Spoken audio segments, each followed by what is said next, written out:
जर तुम्ही बिल्डर किंवा डेव्हलपर आहात तर तुम्हाला जीएसटीचा हा 80% रूल माहीत असलाच पाहिजे. नॉर्मली जीएसटीमध्ये 5%, 18% आणि 40% हे 3 रेट आहेत. परंतु हाऊसिंग सेक्टरला प्रमोट करण्यासाठी गव्हर्नमेंटने रेसिडेन्शियल प्रॉपर्टीसाठी 1% आणि 5% हे कन्सेशनल रेट ठेवलेले आहेत. यामध्ये बिल्डरला ITC म्हणजेच इनपुट टॅक्स क्रेडिट हे मिळत नाही. पण या कन्सेशनल रेट सोबत एक महत्त्वाची कंडिशन देखील आहे, ती म्हणजे बिल्डरने मटेरियल परचेस करताना टोटल मटेरियल पैकी 80% मटेरियल हे रजिस्टर्ड डीलर्स कडून घेतलं पाहिजे.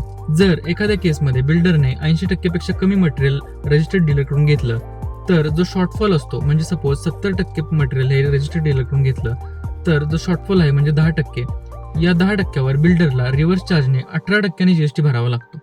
Normally builders monthly GST return भरताना या कंडिशनकडे दुर्लक्ष करतात आणि नंतर जेव्हा असेसमेंट लागते किंवा जीएसटीचं ऑडिट निघतं त्यावेळी हा शॉर्टफॉल लक्षात येतो आणि त्याच्यावर त्यांना 18% जीएसटी इंटरेस्ट सहित भरावा लागतो.